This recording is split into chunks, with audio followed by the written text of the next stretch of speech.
Okay, let us start with the question number 1.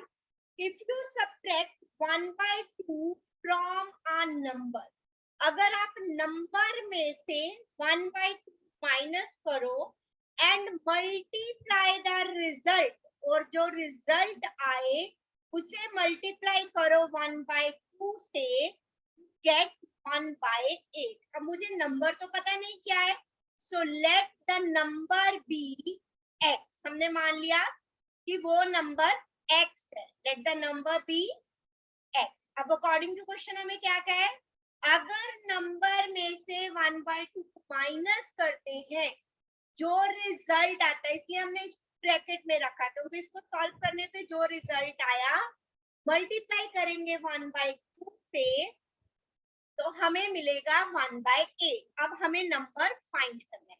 Now 1 by 2 इधर multiply है left hand side, तो अगर हम इससे राइट हैंड साइड लेके जाएंगे क्या हो जाएगा, डिवाइड इस 2 by 1 हो जाएगा. राइट, यस और नो? 2 4s are 8. तो हमारे पास क्या आ गया equation, x minus 1 by 2 is equal to 1 by 4. Now variable on one side और बाकी टर्म्स को एक साइड, माइनस के 1 by 2 को राइट हैंड साइड मूव किया, plus take the LCM of 2 and 4. 4 divided by 4 is 1. 4 divided by 2 is 4. 2 ones are.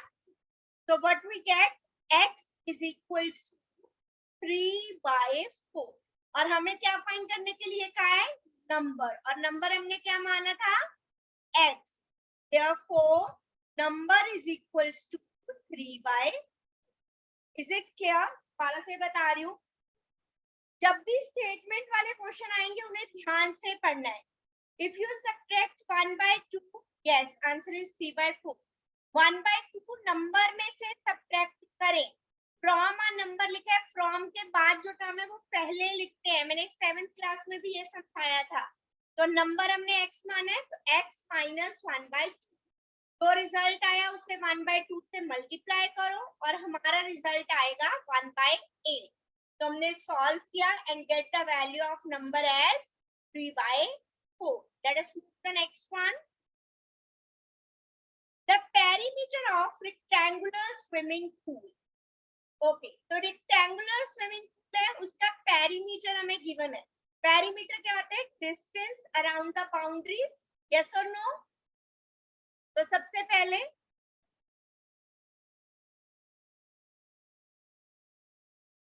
okay, write down perimeter of rectangular swimming pool.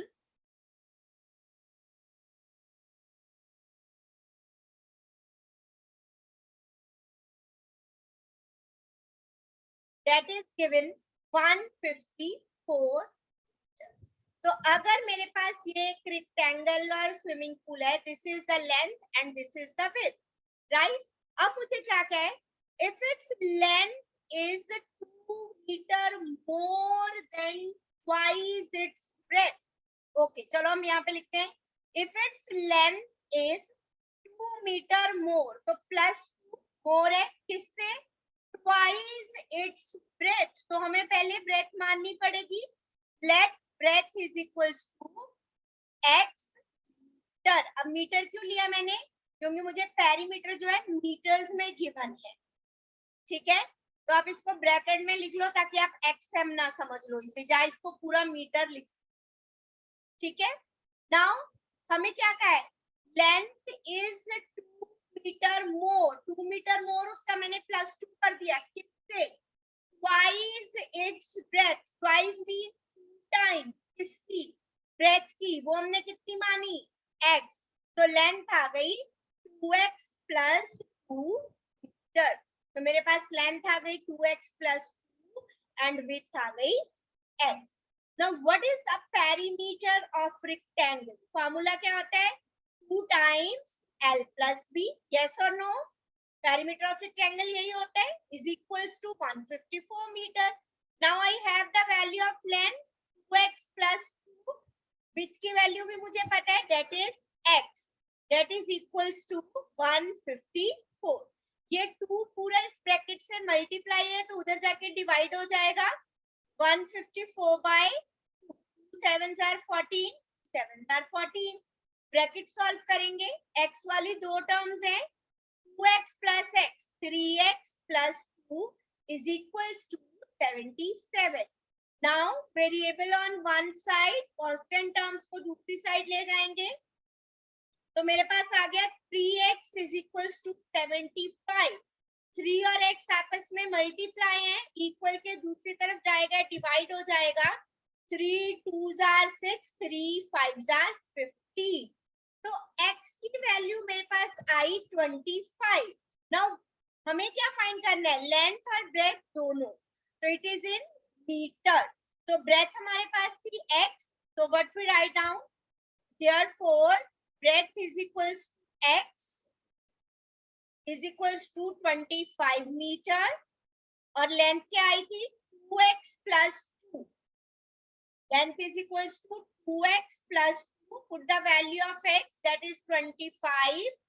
25 into 2, 50 plus 2, 52.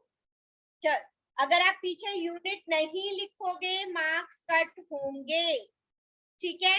Yes, right answer एकदम clear to everyone. दोबारा से एक बार बता रही हूँ, perimeter हमें given है, length और ब्रेथ गिवन नहीं है, हमें सिर्फ ये कहा है कि जो लेंथ है ब्रेथ से ट्वाइस ऑफ द ब्रेथ से 2 ज्यादा है, तो हमने ब्रेथ मानी x मीटर, तो लेंथ आ गई 2x plus 2. Perimeter of rectangle का फॉर्मूला अप्लाई किया, 2 times l plus b, that is given 154 metre. l और b की वैल्यू पुट की, हमारे पास इक्वेशन बन गई. वेरिएबल की वैल्यू फाइंड की हमने x की 25, x हमने माना था ब्रेथ को, सो ब्रेथ इज 25, लेंथ आई थी 2x plus 2. Put the value of x and find the value of length as 52. Let us move to the next question now. The base of an isosceles triangle. Okay, isosceles triangle क्या होती है, जिसकी दो sides बराबर होती है, right? कोई भी two sides are equal. Now base is given 4 by 3 centimeter. The perimeter of the triangle is given. What is the length of either of remaining equal sides? तो पहले हम लेंथ मान लेते हैं, जो इक्वल साइड्स है वो x और x है. यूनिट इज सेंटीमीटर गिवन है, तो यूनिट सेंटीमीटर होगा. Let length of each equal side be x centimetre. Now हमें क्या गिवन है, perimeter of triangle, that is 4 2 by 15. 15 4s are 60 plus 62 by 15. Mixed fraction को improper में change किया. Now what is the formula for perimeter of triangle? Sum of all sides. यही होता है perimeter of triangle. हमारे पास sides हैं दो, तो x है और base is given 4 by 3. Can you find the value of x from here? Left hand side में सॉल्व करेंगे पहले. x plus x is 2x, constant term को हम उधर ले गए, minus 4 by 3. Take the LCM of 3 and 15. What is the LCM? 15. So 62. 15 को 3 से डिवाइड किया, 5 5 4s are 20. तो 2 6 minus 2 42 by 15. 2 इधर मल्टीप्लाई है, उधर जाके डिवाइड हो जाएगा. 21 by 15 centimetre. So this is the length of remaining equal sides. So last में आप लाइन लिखोगे, therefore length of each equal side is 21 by 15 centimeter. यहाँ पे आपको मिक्स फ्रैक्शन में गिवन थी, तो इसे भी आप मिक्स फ्रैक्शन में भी चेंज कर सकते हो. 15 1s are 15, क्या रिमाइंडर बचा 6 upon 15. लोएस्ट फॉर्म में हाँ 3 से कट जाएगा, 3 7s are 21. Yes, lowest form में चेंज हो रही है तो हम उससे कर देंगे. 3 5s are 15, 3 7s are 21, 7 by 5. So 5 1s are 5, 1 by 5 centimeter. This is the length of each equal side. मैं यहीं पे इसे कैंसिल कर देती हूँ. 3 7s are 3 5s are. Clear? एक बार देखिए, इसे नोट डाउन कीजिए. अगर कोई भी स्टेप नहीं समझ आया तो आप लोग पूछ सकते हो. ठीक है, क्योंकि मुझे क्वेश्चन में मिक्स्ड फ्रैक्शन में गिवन थी तो मैंने फाइनल आंसर भी मिक्स्ड फ्रैक्शन में दे दिया. चलिए नेक्स्ट क्वेश्चन पे मूव करें.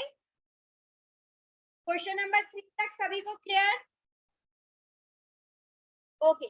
सम of two numbers is 95 if one exceeds the other. exceed मतलब ज्यादा है, more है, ये कह सकते हैं हम. find the numbers. let one number be x. अभी आपका जो चैप्टर है linear equation in one variable है. अगर यहाँ पे सम ऑफ टू नंबर्स है तो मैं दो वेरिएबल x और y नहीं ले सकती अभी, क्योंकि अभी हमारे चैप्टर में लीनियर इक्वेशन वन वेरिएबल है. आगे हायर क्लासेस में जाओगे जब लीनियर इक्वेशन टू वेरिएबल्स होगा तब हम इस तरह से. ठीक है, अगर एक नंबर x है तो दूसरा नंबर क्या होगा बताइए, any one of you. Yes. तो अगर मान लो ये y है लेकिन मुझे y तो नहीं लिखना, दूसरा नंबर कैसे निकाला कि x उधर चला गया. अगर दो का सम 95 है, एक नंबर x दूसरा 95 में से माइनस कर दिया. अगर मैं सिंपल फॉर्म में कहूँ, दो ब्रदर्स है, उन्होंने कहा कि हमारे पास 100 रुपीस है टोटल, दोनों के पास मिला के 100 है. एक बच्चा कह रहा है कि मेरे पास 45 रुपीस है, तो दूसरे के पास कितने होंगे? 100 minus 45. This is the simple way. Similarly, अगर एक के पास x है तो दूसरा 95 minus x. अब हमें कहा है if one exceeds the other by 15, एक नंबर दूसरे से 15 ज्यादा है. अब किसको किससे 15 ज्यादा लिखूं मैं? हाँ जी, ओके. जो बड़ा नंबर होगा वही छोटे से ज्यादा होगा. अब मुझे नहीं पता कि x बड़ा है या नहीं है, तो हम कोई भी लिख सकते हैं. वन नंबर मैंने ले लिया 95 माइनस x, ये दूसरे नंबर का 15 ज्यादा. नाउ यहाँ से हमारे पास इक्वेशन बन गई. तो यहाँ पे according to question, now variables को एक साइड ले जाओ. x right hand side move किया, माइनस की जगह पे प्लस, 15 लेफ्ट हैंड साइड आया, माइनस हो गया. 9 minus 1 8, x plus x is 2x, उधर जाके डिवाइड होगा तो x आ गया 40. तो हमें दोनों नंबर्स फाइंड करने हैं. Therefore, one number is equals to x is equals to 40 और अदर नंबर से 15 ज्यादा था. 95 minus x, तो 95 minus 40 55. देखो 55 जो 40 से 15 ज्यादा है. यही कहा था, one number is exceeds the other number by 15. Clear to all of you? Statement वाले क्वेश्चन में ढंग से समझकर हमें इक्वेशंस बनानी है, अदरवाइज क्वेश्चन रॉन्ग हो जाएंगे. चले नेक्स्ट पे. तो ये जो मैंने लिखा है साइड में, ये सिर्फ आपको समझाने के लिए था. चले नेक्स्ट पे मूव करते हैं. Two numbers are in the ratio 5:3. If they differ by 18, मतलब उन दोनों numbers में difference 18 है, what are the numbers? Let the two numbers are. जब भी हमें ratio में number given होते हैं, let the two numbers be 5:3. तो वो एक 5 का मल्टीपल है, एक 3 का मल्टीपल है ना? 5:3 में तो तभी आएगा अगर एक 5 का मल्टीपल 3 का. तो जब रेशियो में नंबर गिवन है हम उसे लिखेंगे जैसे 5x 3x. Now according to question क्या कहा है, इफ दे डिफर बाय 18, अगर उन दोनों नंबर्स का डिफरेंस, अगर इन दोनों नंबर्स को सब्ट्रैक्ट करें we get 18. what are the numbers? So 5x minus 3x 2x is equals to 18. तो x आ गया 18 by 2 that is 9. लेकिन मुझे दोनों नंबर फाइंड करने हैं. Therefore numbers are 5x, x ये दो नंबर्स थे. 5 into 9 45, 3 into 9 27. तो हमारे पास ये नंबर आए.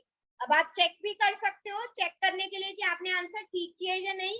हमें इनका डिफरेंस 18 दिया था, माइनस करके चेक कर सकते हो कि इन जो नंबर्स आए हैं उनका डिफरेंस 18 होना चाहिए. क्लियर? चले नेक्स्ट पे. Okay, so let us move to the next question now. Question number 6. 3 consecutive integers. Consecutive का मतलब होता है एक के बाद एक. अगर पहला इंटीजर 1 है, दूसरा 2, तीसरा 3, नेक्स्ट नंबर जो आते हैं. अगर मैंने एक इंटीजर x किया, दूसरा कैसे मिल रहा है उसमें +1 करके, और तीसरा कैसे मिल रहा है पहले इंटीजर में 2 ऐड करके. राइट? तो 3 consecutive integers add up to 51. It's okay Viraj, no problem बच्चा. So let the 3 consecutive integers be, let the 3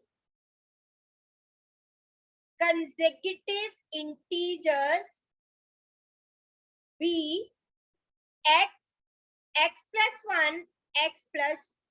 अब मुझे कहा है 3 consecutive integers add up to, कि अगर इन्हें ऐड किया जाए अकॉर्डिंग टू क्वेश्चन, अगर मैं इन तीनों को ऐड कर देती हूँ we get 51. तो what are the integers?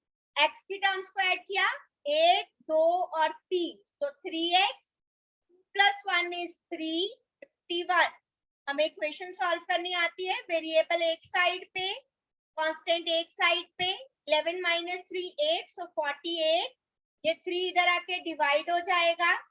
16 3s are 48. तो x की वैल्यू आ गई 16. तो 3 consecutive integers मिल जाएंगे हमें. 3 consecutive integers are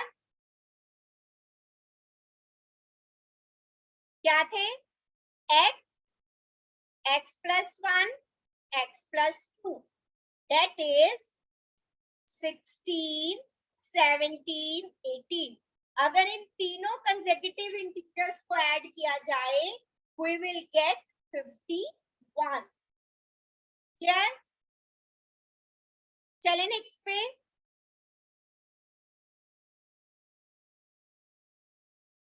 चलिए let us move to the next one now. The sum of 3 consecutive multiples of 8. 8. तो 8 का पहला मल्टीपल क्या होता है?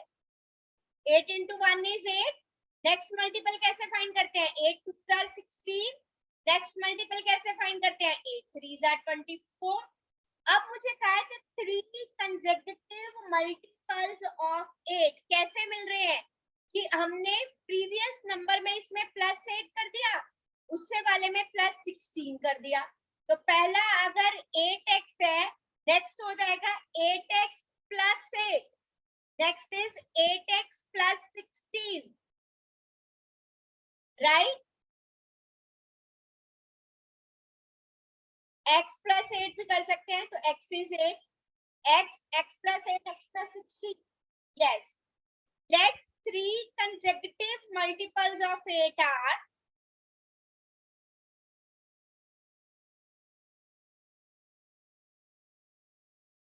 पहला x ही होगा multiple. Next will be x plus 8, x plus 16. Now according to question क्या कहा है? Sum of 3, इन तीनों का सम, that is 888. So 3x 16 plus 8 is 24. Variable एक साइड पे, कांस्टेंट टर्म्स को हम उधर लेके गए. 8 minus 4, 8 minus 2, 864. 3 इधर आके डिवाइड हो गया. 3 2s are 6, 3 8s are 24, 3 8s are 20. So 3 consecutive multiples of 8 क्या है हमारे पास?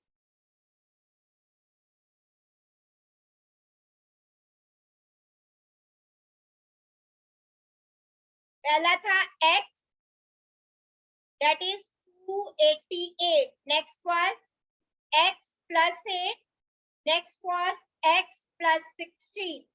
So 288, 296, 304.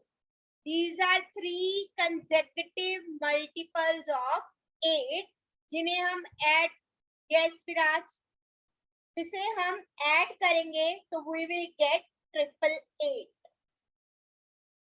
Note it down.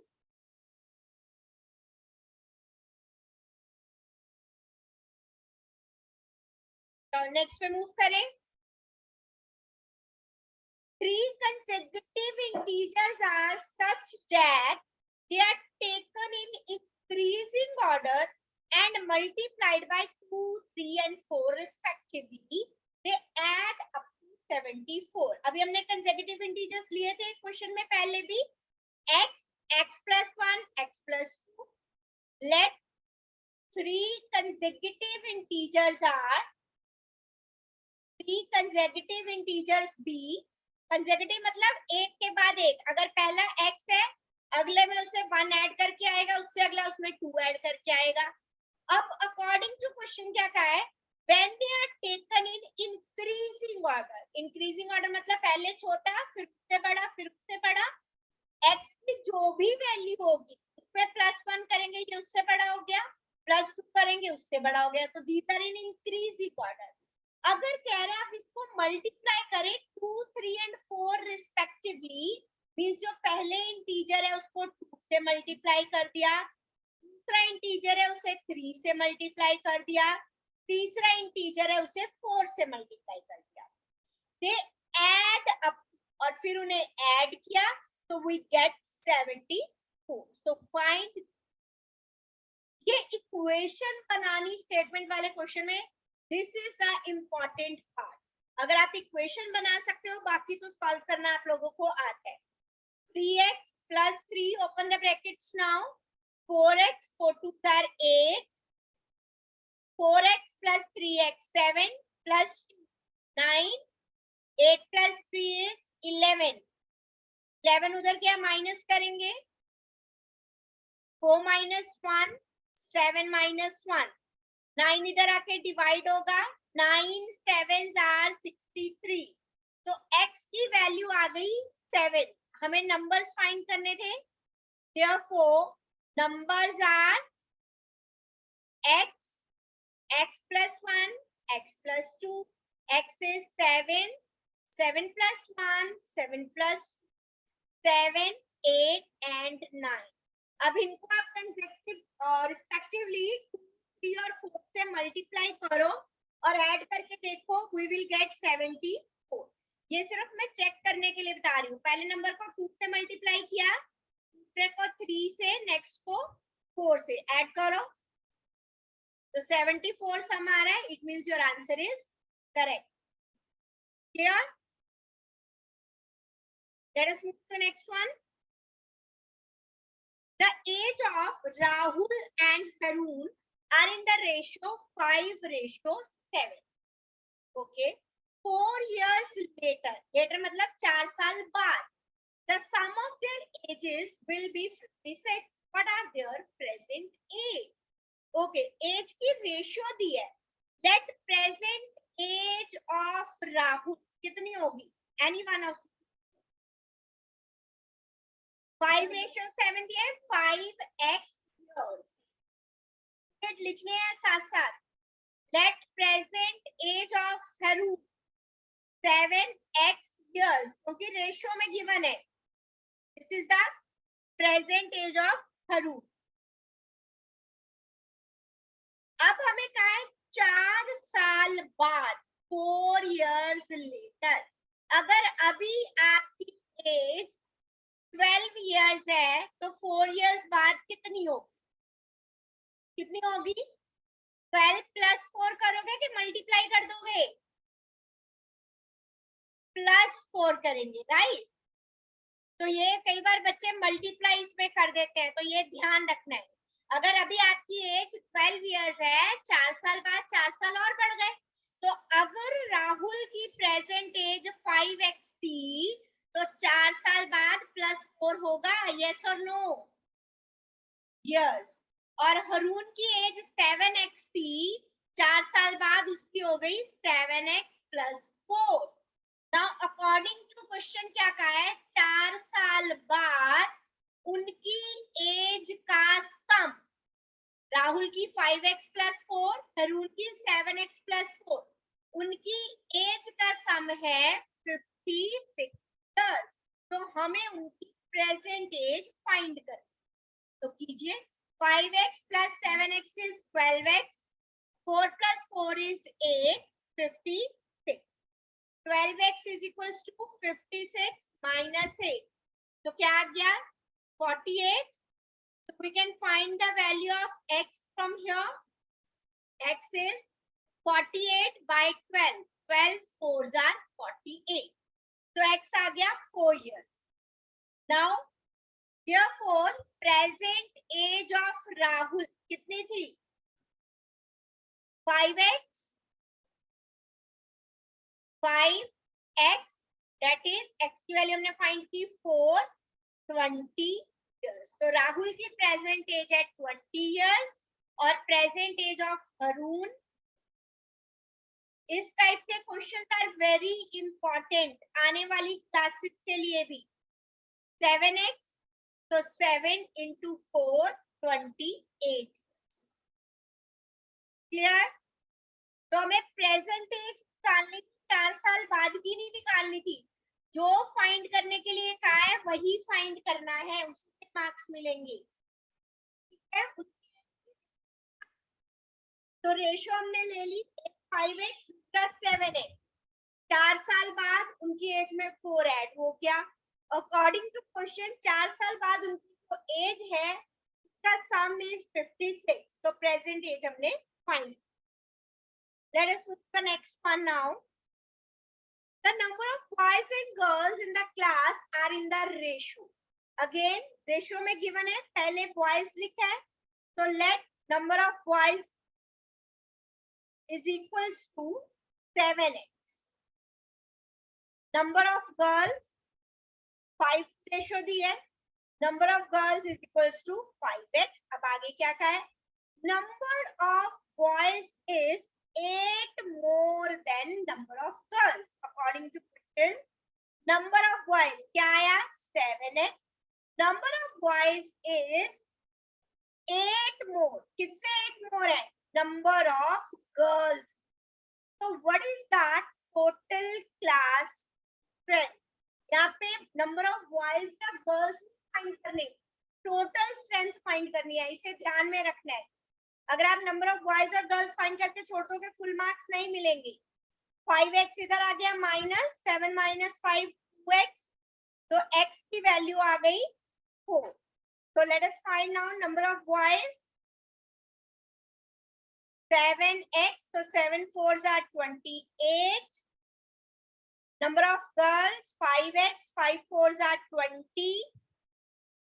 लेकिन हमें क्या फाइंड करना है? Total strength. Total strength means total students in the class. That will be equal to number of boys plus number of girls. So that is equals to 48. So total strength of the class is 48. Clear? Easy है, बस थोड़ा सा समझ के statement को read करके equation ही बनाना important part. Next one. Bachu's father is 26 years younger than Bachu's grandfather. Younger means छोटे हैं Bachu के grandfather से 26 years and 29 years older than Bachu.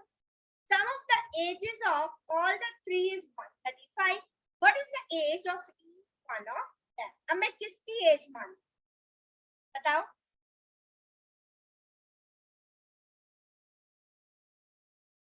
That age of Bachu, present age या कह सकते हैं द एज ऑफ वेजिंग x, age of बैचुइंग्स फादर क्या होगी?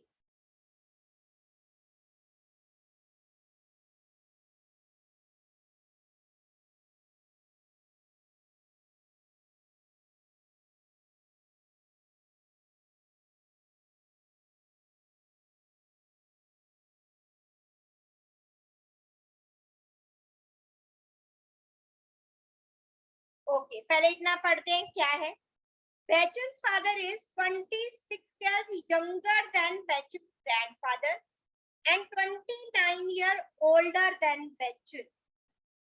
Bachchan से 29 years बड़े, ठीक है, और Bachchan के ग्रैंडफादर से 26 years छोटे हैं। अगर मैं यहाँ पे Bachchan के ग्रैंडफादर की एज मान लेती हूँ x,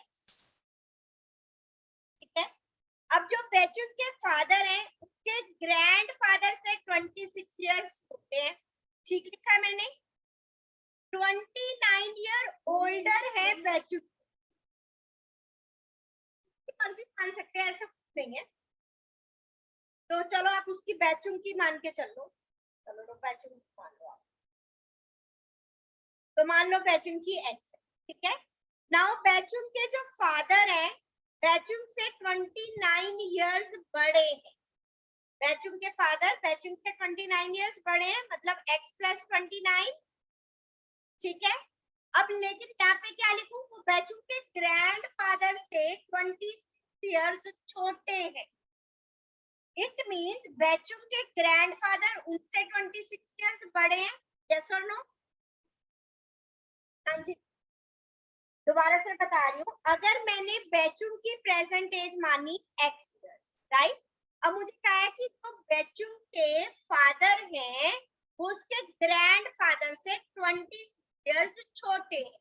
जब मैं ऑपोजिट कहूँ कि उनके ग्रैंडफादर Bachchan के फादर से 26 years बड़े हैं, और जो Bachchan के फादर हैं Bachchan से 29 years बड़े हैं, इसलिए इसको प्लस कर दिया। और तो ग्रैंडफादर की कितनी आ गई, 9 + 6 15 + 2 4 + 1 5। तो देयर आर मेनी वेज, हमने यहाँ पे Bachchan की x माने, हम ग्रैंडफादर की x मान के भी सॉल्व कर सकते थे। तो किस मेथड से वी कैन, तो अकॉर्डिंग टू क्वेश्चन, अब उनकी एज का सम, तीनों की एज का सम, दैट इज इक्वल्स टू 135। तो हमें तीनों की एज फाइंड करनी। 3x 9 + 5, 5 + 2 7 and 1 8, तो 3x आ गया। 135 minus 84, 5 minus 4 is 1, 13 minus 8 is 5, 3 इधर आके डिवाइड हो जाएगा, तो what we get 17। x मेरे पास आया 17। Now we can find age of Bachchan, his father and his grandfather। Bachchan की एज थी x, that is 17 years। Bachchan के फादर की एज थी x plus 29 या 26, I think 26 was there। 17 plus 26 43 years।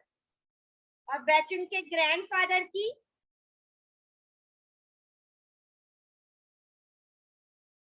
Okay यहाँ पे फादर आएगा, Bachchan के फादर की, Bachchan's grandfather x plus 55, 17 plus 55 70। आप चेक कर सकते हो, तीनों की एज का सम था 135। हमने कहीं गलती कर दी क्या? The sum of the ages of all the three is 135।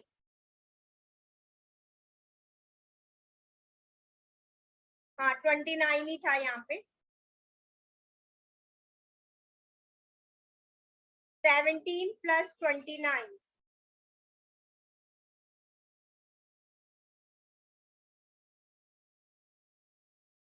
ठीक है। 7 plus 6 13 plus 2 15, राइट। तो इसी तरह से आप चेक कर सकते हो आंसर ताकि आपकी कोई मिस्टेक हो तो यू कैन फाइंड आउट कि कहाँ पे गलती हुई, राइट? दोबारा से बताने की जरूरत है।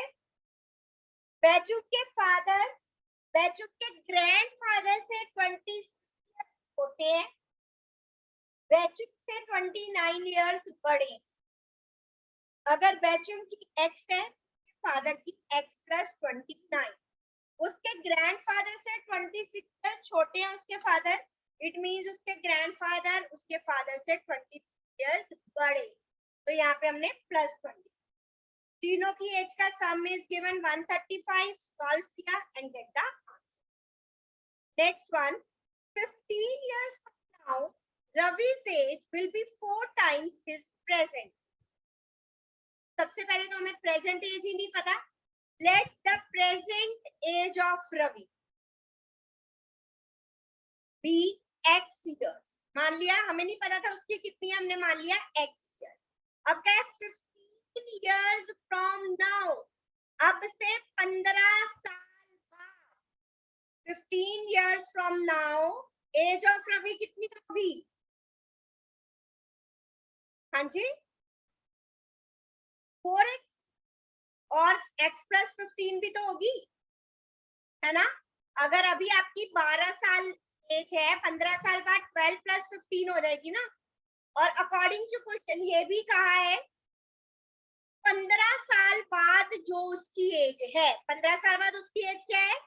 x plus 15, that will be equal to 4 times his present age. जो 15 साल बाद उसकी एज होगी, अब की एज से 4 टाइम होगी। x को उधर ले गए, माइनस कर दिया, 4x minus x is 3x, 3 उधर जाके डिवाइड हो जाएगा, 15 by 3 इक्वल्स टू x, तो x आ गया 3 5s are 15। तो x क्या थी? Present age of Ravi, therefore present age of Ravi equals to 5 years। Check कर सकते हो, 5 साल बाद 5 प्लस 15 कितनी हुई? 20। और क्या ये अपनी प्रेजेंट एज का 4 टाइम्स है? Yes, it means your answer is correct. चले नेक्स्ट पे, a rational number is such that when you multiply it by 5 by 2 and add by 3 to the product, you get minus 7 by 12. What is the number? तो सबसे पहले हम number को मान लेते हैं x। जरूरी नहीं है कि रैशनल नंबर है तो मुझे x अपॉन समथिंग अपॉन 2 की फॉर्म में ही मानना है, हमने x मान लिया, क्योंकि अगर मैं इसके नीचे 1 लिखूं then also it's a rational number, yes और नो, है ना? तो हमने नंबर को मान लिया x। अब अकॉर्डिंग टू क्वेश्चन क्या कहा है? When you multiply it by 5 by 2, अब आपने नंबर को 5 by 2 से कर दिया, मल्टीप्लाई कर दिया, add 2 by 3 to the product, दोनों को मल्टीप्लाई करके जो आया प्रोडक्ट में 2 by 3 ऐड किया, you get, आपको क्या मिला? minus 7 by 12। So what is the number? You can easily find 5 by 2x, 2 by 3 को दूसरी तरफ लेके गए, minus 2 by 3, LCM of 12 and 3 is 12, 3 4s are 12, 4 2s are 8, so 5x by 2 minus 15 by 12, 5 by 2 equal के दूसरी तरफ जाएगा, ऊपर चला गया, 5 नीचे आ गया, 5 3s are 15, 2 6 are 12, 3 2s are 6, तो सॉल्व करके आया minus 1 by 2। हमें नंबर ही पूछा था, तो therefore number is equals to x equals to minus 1 by 2। Clear? तो ये रैशनल नंबर ही आया हमारे पास। अगर यहाँ पे मान लो कोई होल नंबर आ जाता, लेकिन हमें रैशनल नंबर कहा है, तो आप डिनोमिनेटर में अपॉन 1 लिखो, मान लो उसे सॉल्व करके मेरे पास 2 आता, तो आप 2 by 1 आंसर, ठीक है? क्योंकि हमें रैशनल नंबर सपोज करने के लिए कहा। चले नेक्स्ट पे, okay, Lakshmi is cashier in a bank. She has currency notes of denomination rupees 100, 50 and 10. The ratio of number of notes is 2:3:5. Total cash Lakshmi is 4 lakh. How many notes of denomination does she have? मैंने previous year में जब आपको money से related question करवाया था तो एक बात कही थी, आई डोंट नो आप में से कितनों को याद है. चलो पहले देखते हैं अभी. Let number of rupees 100 notes 2:3:5 में, ठीक है. Let number of rupees 50 notes and number of rupees 10.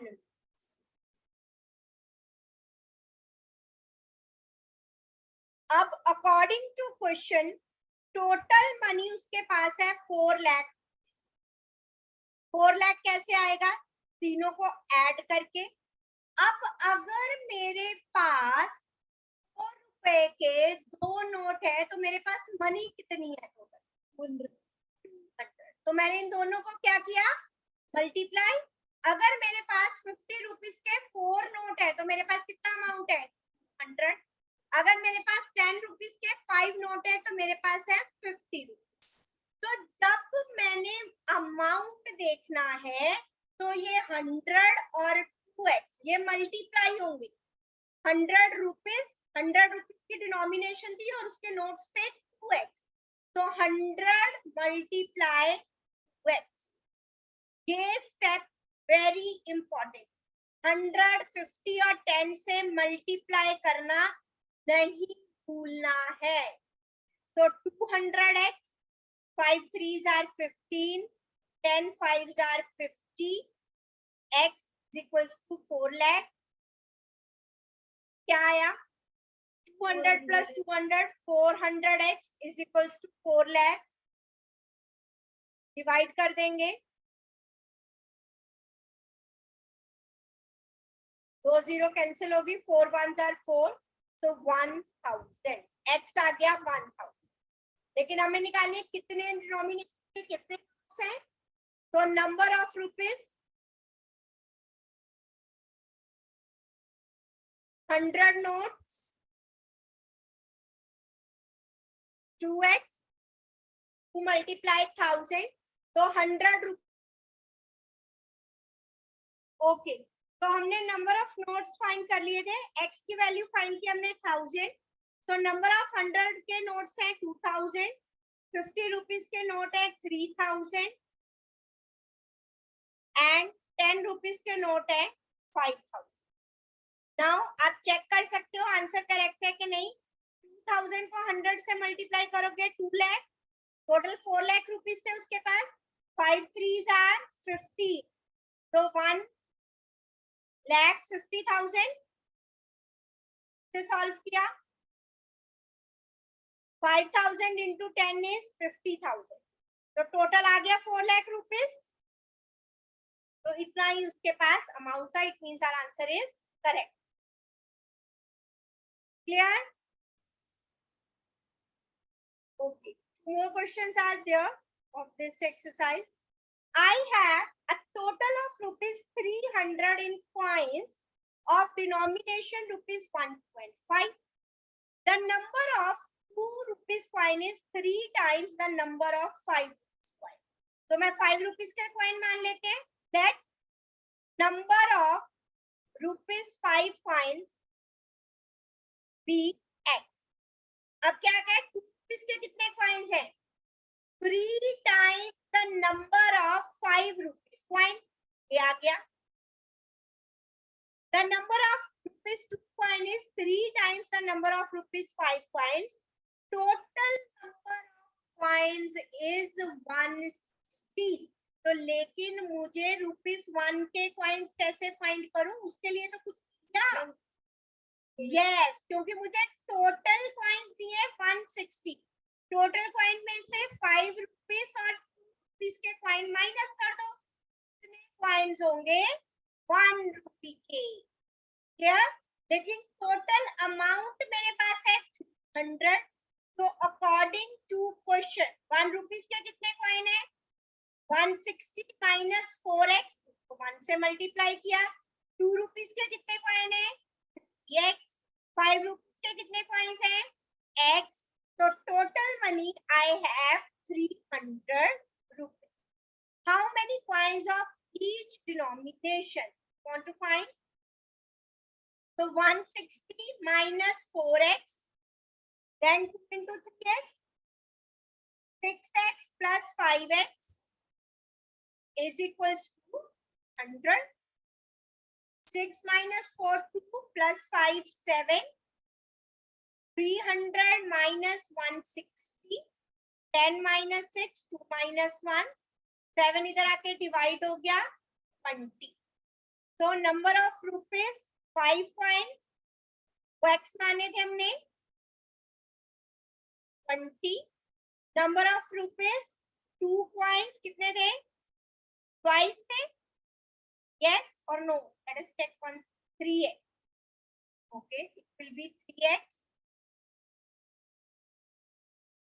so 3 into 20, 60 coins है 2 rupees के हमारे पास, and number of rupees 1 coins 160 minus 4x. so 160, 4 into 20, 80. 160 minus 80. so 80 coins हमारे पास 1 रुपए के हैं, 60 coins 2 रुपए के हैं, और 20 coins 5 रुपीज के। तो चेक कर लो टोटल 300 बन रहा है कि नहीं? 5 रुपीज के 20, तो 5 into 20 100. 2 रुपीज के 60, 120. 1 रुपी के 80. ऐड करो कितना आया? 300. It means your answer is correct. Clear to everyone? Total 100 rupees थे, उसमें 1 rupee और 5 rupees के coins, जो coins है 2 rupees के 5 rupees से 3 times है। तो अगर 5 rupees के coin x है तो 2 rupees के हो गए 3x। लेकिन 1 rupee के मुझे कोई नहीं दिए, लेकिन ये दिया है कि total number of coins 160। Total number of coins में से ₹2 और ₹5 के कॉइन्स माइनस कर देंगे तो वो ₹1 के कॉइन्स। चलिए next question. The organizers of an essay competition decide that a winner in the competition gets a prize of ₹100 and a participant does not win get a prize of ₹20. Total prize money distributed is 1000. Find the number of winners if total number of participants is 63. Let the number of winners be x. x लोग ऐसे थे जो जीत गए. Number of participants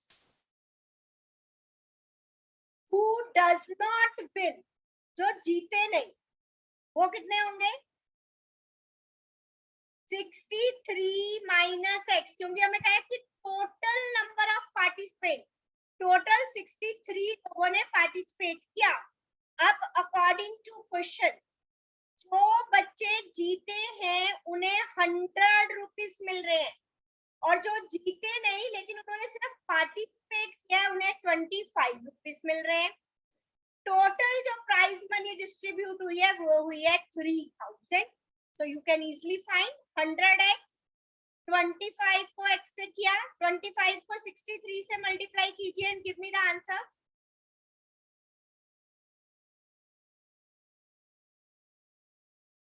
$1575.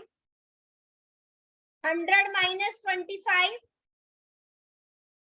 3000 minus 1575.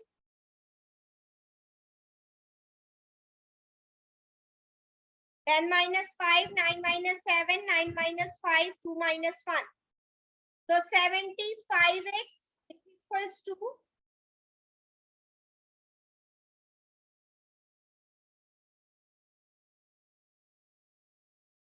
1425.